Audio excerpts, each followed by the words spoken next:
안녕하세요. 엄마표 영어 특강 레벨업 피플 편의 김수희입니다. 얼마 전에요. 요즘 아이들이 위인전을 잘 안 읽는다는 그런 기사를 봤어요. 그래서 넌 이 다음에 크면 뭐가 되고 싶니? 어떤 사람이 되고 싶니? 누굴 닮고 싶니? 라고 물어보면 대답을 잘 못한다고 하는데요. 아이들이 훌륭한 위인을 모르면요. 어떤 꿈을 품고 그것을 어떻게 이루어가야 되는지 그 과정에 대해서 자신을 갖출 수 없게 됩니다. 그래서 이번에 저희 피플편에서는 많은 위인들을 소개하고 있고요. 또 그 위인들을 통해서 영어 공부를 하는 그런 방법도 같이 공부하고 있습니다. 오늘은 현존하는 가장 또 위대한 영화 감독 중에 한 분인 스티븐 스필버그의 이야기를 다뤄보겠습니다.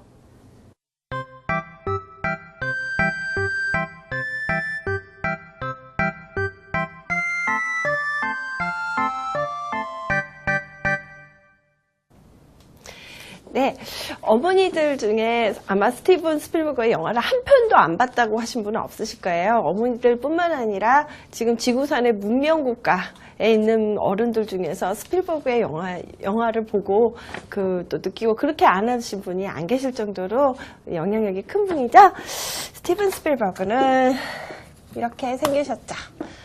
젊었을 때 사진도 많은데요. 이게 나이 든 사진을 보면 굉장히 이제 얼굴에 여유도 있고 또 현자의 얼굴을 보는 듯한 그런 느낌을 받거든요. 대표적인 영화들을 모았어요. 조스는 이제 75년도 작품이니까 꽤 오래됐지만 저는 다 봤어요. 다 봤고요. 이건 E.T.죠. 아주 유명한 장면이자 자전거를 타고 달을 올라가는 장면이죠. 인디아나 존스 시리즈는 조지 루카스 감독과 같이 공동으로 코디렉트를 했어요. 쥐라기 공원, 이것도 시리즈가 아주 유명하죠. 제가 봤던 영화 중에서 제일 재밌는 것 중에 하나도 쥐라기 파크 1이었어요.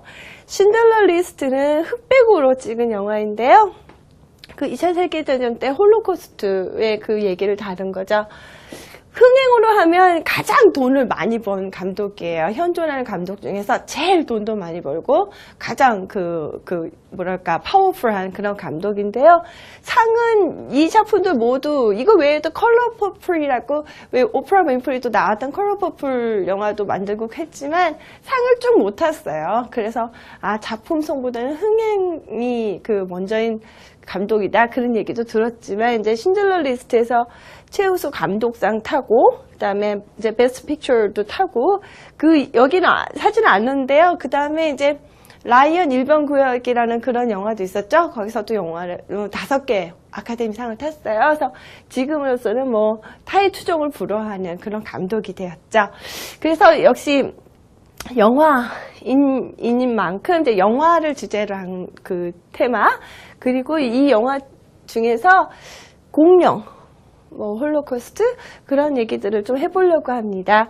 일단 스필버그에 대해서 더 얘기를 해보면요. 스필버그는 유태인이에요. 그래서 본인 스스로가 집에서는 이제 외아들이었기 때문에 굉장히 사랑을 받고 그랬지만 밖에 나가면 항상 나는 마음이 불안했다. 왜냐하면 나는 친구들처럼 그렇게 자신이 없었다고 그래요. 유태인이었기 때문에.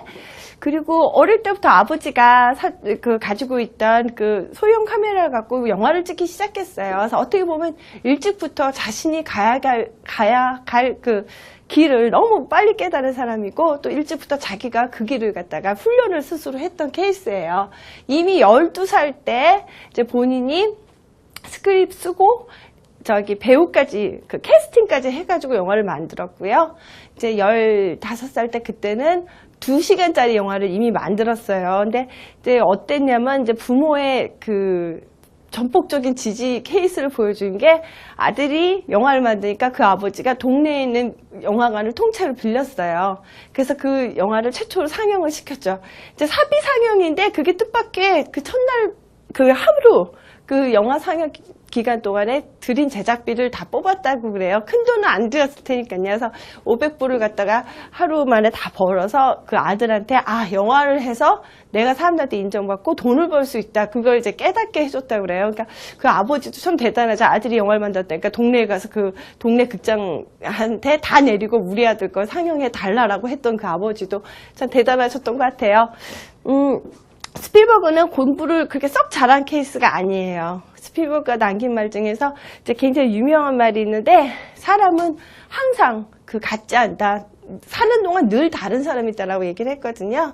스필버그 자신도 학교 다니는 어린 시절에 그다지 공부를 잘하지도 않았고 대학도 본인이 가고 싶었던 UCLA 대학의 그 영화과를 3번을 낙방을 했어요. 그러니까 따지고 보면 이제 재수 3수까지 해도 포기를 한 거죠. 결국은 포기를 하고 이제 롱비치에 있는 좀 더 낮은 대학에 입학을 했지만 결국은 거기서는 이제 영화 공부를 못하기 때문에 드롭아웃 해죠. 그러니까 그만두죠, 학교를.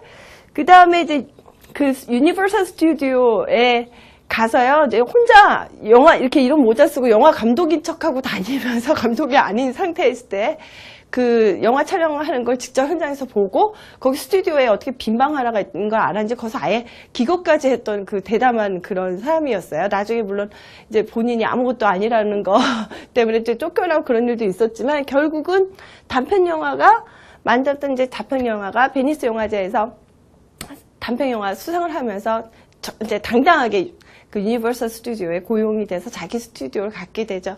그래서 정말 자기가 영화인이 내 길이다라는 걸 너무 일찍부터 알고 그 길만을 쭉 온 사람이고 그래서 또 이렇게 큰 성공을 한 사람입니다. 자, 그러면 영화 테마로 어떤 공부를 할 수 있는지 한번 살펴볼게요.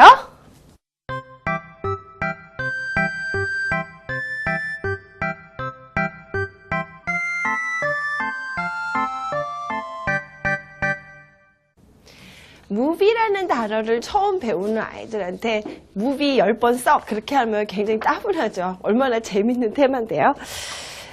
무비라는 단어를 만약에 처음 배우는 시기라면 이런 걸 한번 사용해 보세요. 자, 영화 티켓이죠.